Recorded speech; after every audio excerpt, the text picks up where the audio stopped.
Welcome back to the Damon Floyd Coach Show here on Talk 101.3 The Buzz, where all of our programs are brought to you by L&B Appliance, our Coaches Show.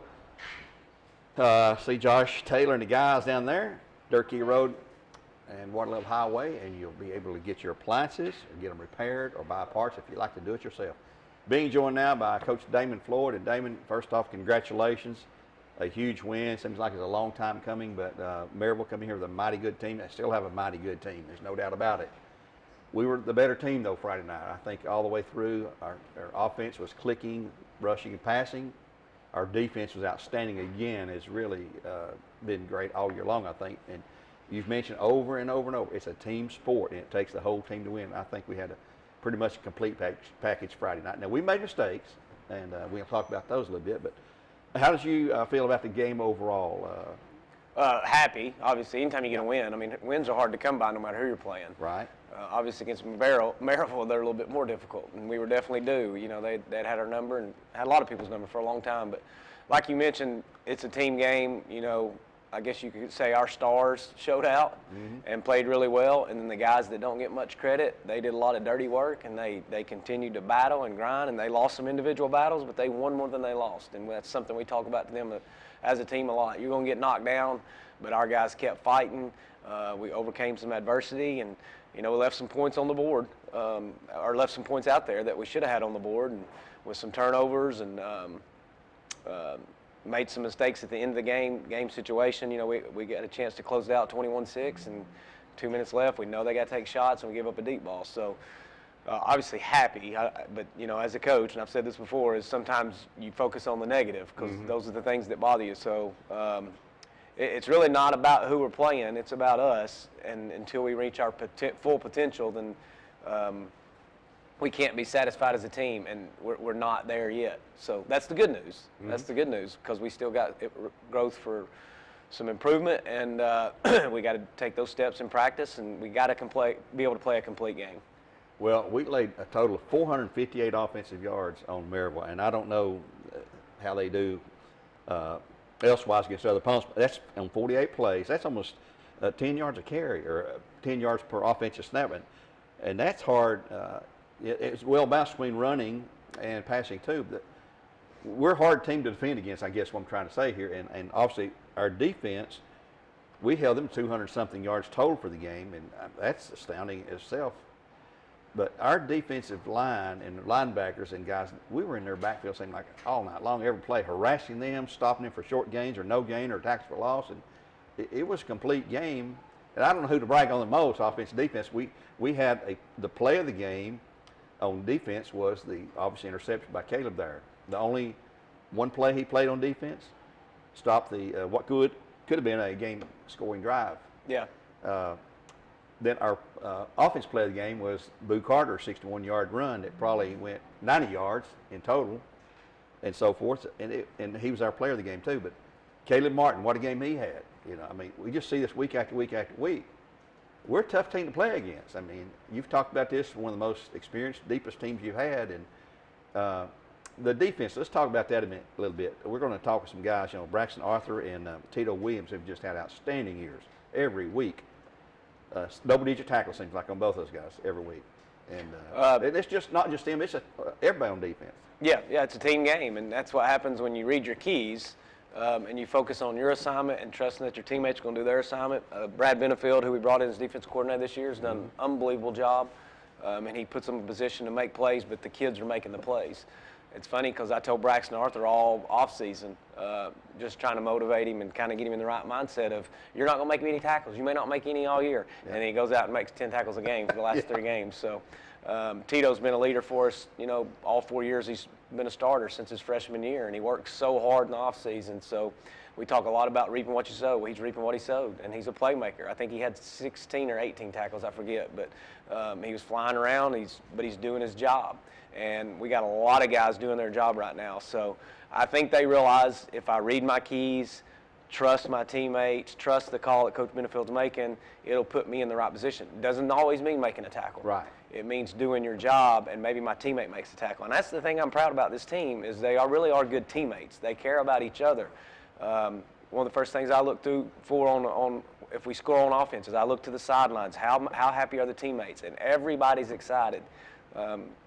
Obviously, when Boo gets the ball, it's hard not to get excited. But, you know, as soon as he touches it, it seems like the sideline's holding up touchdown signal. So, but our guys are excited, and that's what you want as a coach. That's what makes me proud is how much they love each other, because that's so important in team, and it's hard to get. You know, it's easy to sit here, well, we're going to build a team. Well, and we've been trying to do the same thing for 18 years, but it's the guys that have to build the team, right. And they have to go through things together, and that's why experience matters. They've been through this stuff for a lot of years together, and it's fun to watch, and I'm happy to be able to just sit there and watch the kids enjoy playing the game, because sometimes it's not fun. It's hard, and you do go through adversity. So to see their reaction to little things that a lot of people don't realize what's going on is fun. Now, on the offensive side, I think Coach Burkhart's doing a great job of taking what the defense has given us. And I know everybody's probably thinking, why not give it to Boo every time? Well, we'd like to do that too. But we're getting a lot of different looks depending on where he's aligned, and we're not forcing things. And other guys can make plays. Caleb's obviously done a great job of not forcing things. And, you know, there was times that we've got 4 people in the box because they're so worried about our receivers. So our offensive line did a good job of blocking, and you should be able to run the ball in that situation. So we still got some improvement, obviously, but we're on the right track, and we're getting better from week to week. And so special teams, we didn't mention those. We got to get better. We missed a field goal, missed an extra point. Like, that's going to end up costing us later on, so we've got to get better. Now, Skylar did put it in the end zone the very first kick. Yes, it did. Huge field position. Yes. Now, they drove all the way down, but our defense bowled our back. So a lot of positives, obviously still trying to correct the negatives. Well, you said 2 things last week leading up this game. You said it's not going to always be going our way. Some things are going to happen, negative things or bad things. We can't panic. Yeah. And because that, you get yourself out of a mental state there when you do that. And then you said also on defense, thing that I was reiterating on the radio the other night, on defense, don't chase the ball. Hold your position and wait. Let your man over here chase it if it's coming his way. Otherwise, you chase it. And I think we did extremely well on both those counts, you know. Well, once again, it's the players. I mean, these are things that we do preach every year. You know, you're going to face adversity. You got to stick together and overcome it. You can't panic. Right. But once again, it's those experienced guys that have played a lot of Friday night football that understand that because they've played. It's happened to them before. They've seen it on film, like, oh, if I just continue to do this, good things will work out. And look, we're not going to make every play. Right. Maryville's a good football team. They're going to make plays. It's okay. I felt like defensively we did a really good job at the beginning of the game of, okay, we're bending, we're not breaking. Right. And that was our thing. It's like, look, guys, they're good. They're going to get first downs. They're going to make drives. Just try to hold them to a field goal attempt. And we did that. And then later in the game, I do feel like it kind of started swaying. Some of our guys got a little bit more confident and started playing with a little bit more edge. And all of a sudden, our defensive front, who aren't very big guys, they started dominating the front. They sure did. And not only taking on blocks, but not giving up ground, getting off blocks, making play. And then it gets contagious. And then when it gets contagious, that's when any team's dangerous. And that's what happened to us Friday night. And that's what happened to us all year in most parts of every game is we're being great teammates. Well, you mentioned something after the game in our post-game interview there on the radio, the crowd. And boy, Oh, man. Was that, and that, you guys feed into that, I know. Oh, it's awesome. There's nothing like walking, and the kids can tell you this, there's nothing like walking down the bear walk and looking at our side, and it's packed. Yeah. And not only is it packed, man, they're loud, and they're yelling our kids' names, and it's just an unbelievable atmosphere to play in and be able to coach in. So we're very fortunate. I tell our players that all the time. You know, so you go to some games, and there's nobody there. Yeah. But you play in Bear Stadium, man. Now, it's a little different this year. We've got a little bit more people, but it's always been pretty packed on our side. It was awesome crowd Friday night, and it should be. You had 2 really good teams that are ranked high, obviously, but 2 really good teams going at it, and that's a great environment to play in, and it'll be a great environment this Friday. Oh, I think it will. Let's talk about something else that everybody's talking about. Bears are ranked number 1 in the state this week. You know, they jumped from 2nd to 1st after beating the number 3 team. Maryville's still in the top 5, and I was looking just this morning. Bradley, Maryville, Bearden, Farragut, in the top 10. Cleveland's just outside the top 10. And those are all in our region. Those are teams we're going to have to play. Yeah, and it's like that every year, though. I mean, Yeah. how many years have we sat up here and said that? Like Yeah. every team in our region, for the most part, has a chance to have a really successful season, and that's why to me, that's why you want to play at Bradley, is because you play those teams year in, year out. That's the best region to play in. I mean, Yeah. when we were in the Super 32, it was the same way. I mean, it's been that way for years, where we play a lot of top 10 teams. So I don't know who else you'd want to play. Well, and you got Hardin Valley 3-0, creeping up to the top 15 now. So, I mean, it's just Well, Hardin Valley, remember, it's been, Cole or Dylan's junior year. Cole's actually out. We were number 8 in the state. We go up to Hardin Valley. They upset us. 14-13. And I think they were a top 10 team at the time. So, yeah, like I said, it's very good competition, but it's fun to play in. A lot of people don't know this, but I'll put it out there. We've not been ranked number 1 in any poll in the state of Tennessee since 1961. And that was the year we won the state championship before the playoffs. It was voted in. And we were in the top 10 all year long, from number 2 all the way down to 4, 5, 6, 7. And we were number 1 that last week, and we got upset by McMinn County. Final game 20-6, but Oak Ridge, who we'd beaten bad, was second, and they tied that week, so we were voted number 1. Now, in the playoffs in '76, we weren't even voted number 1 all year long. We were number 4 going into the playoffs, and ended up winning the state title.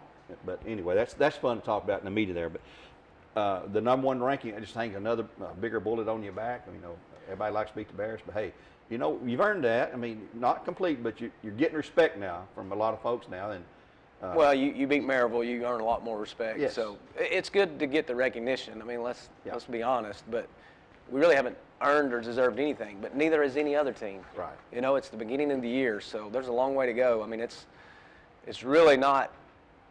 If somebody wouldn't have texted me that yesterday, I would not have known. I don't look at that stuff. Right. I don't know. Maybe our kids do, parents do, but it doesn't matter. Yeah. It doesn't matter. There's a long way to go, and that's not where you want to be right now. That's where you want to be. That's a lot of teams want to be at the end of the year. So it's a ranking. That's it. Yeah. Let's take a break now. We're going to come back and talk about Bradley's game coming up Friday night at Walker Valley against another top 10 team. That'll be the unbeaten Walker Valley Mustangs. We'll return in just a moment after this word from L&B Appliance on Dirt Key Road.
Welcome back to Coach Damon Floyd Show here on Talk 101.3 The Buzz. Damon, we're going to go to Walker Valley. They're 3-0. We're 3-0. They're ranked number 9 in 5A. The Bears ranked number 1 in 6A. And it's a road game up there. We're going to have another packed house. I mean, overflow crowd. There's no doubt about it. They're laying a trap for the Bears, as I would if I were them. But here again, you've got to go up there and execute our game plan, not for a half, not for the quarter, but one play, one possession at a time, and try to be successful at that. And what do you see looking at Walker Valley? What do they like to do offensively and then defensively as well? They're very well coached on both sides of the ball. Yep. Drew does a good job of, Coach Akins does a good job of attacking defenses and what you line up in. Probably being a little bit more patient this year with them playing such good defense. You know, he's running the football, which we're going to get a lot, trying to keep it our offense's hands. So I'm sure they're going to try to run the football, keep it out of our hands, play field position, because they're playing really, really good defense. And they fly around, they get to the ball, and they like contact. So it's going to be another battle, and I would expect it come down to the end again, like it has for I don't know how many years we played them in a row, where it's come down to the end. Field goals are huge, so playing at their place will be a little tougher than playing at Bear Stadium because you always want to play these games at home. But our kids should be excited just like theirs should, and it's going to be another great environment. And I would say, coaching cliche, but whoever makes the fewest mistakes is the team that's going to win. Well, like you said earlier, we left some points on the field there Friday night with penalties and a touchdown that was called back because of a penalty. We had a couple of fumbles at inopportune times. There's always room for improvement from week to week to week. I know you're never going to have a perfect game, but what are you most pleased with as a team overall after 3 games on your belt? You're doing pretty good offensively and defensively. I mean, is something stands out to you? Anything surprise you? Hey, man, we're better at this than I thought it was going to be. Or no, I don't know about surprise. I mean, I'm with these guys. You have expectations. Well, and yeah, but you're with these guys 365 days a year for 4 years, so you know what they're capable of. So I wouldn't say surprised. There's always little things that happen in the game, like the touchdown we gave up at the end of the game. That was surprising because it's like we talk about this stuff, we go over this stuff, but like we said, we make mistakes. I make them as coach. So we stick together and try to overcome it. One thing I am proud about is I really thought we'd have a hard time winning field position Friday night, and I think we won field position. You know, I've gave our special teams a hard time because I felt like we need to improve. Our kickoff coverage team, Tay Sheehy, he don't get a whole lot of credit. He doesn't play a lot of offense and defense, but when he plays special teams, he takes pride in it. So little things like that a lot of people don't see. As a coach, when you're watching film, those are the things that make you proud. So, you know, I talked about Skylar kicking the end zone. Those are huge on having a chance to win field position. So just like every game, field position will be huge, and I think that was a huge factor last week. Well, and looking at when we're receiving on a kickoff, you got Boo Carter and Jarris Rogers and Marcus Goree and Jackson Wilson back there. I mean, good grief. Who are you going to kick it to? I guess you're going to pooch it. Yeah. You better pooch it. You know, and I think everybody Tyner did not, I'm sorry, but McMahon was able to kick it in the end zone. Maryville was able to kick it in the end zone, and that's obviously a threat that we have to return and get good field position. We actually got one return last week. Marcus took it about to the 50, but so that should be a weapon for us. Yeah. And it will be interesting to see where I don't think they can kick in the end zone from what we've seen on film, so we should have a chance at a good return. Well, it's going to be fun. It's going to be exciting. It's going to be intense. It's going to be emotional. It's going to be everything that you could want. 2 unbeaten teams ranked in the top 10 in their classifications, and goodness gracious.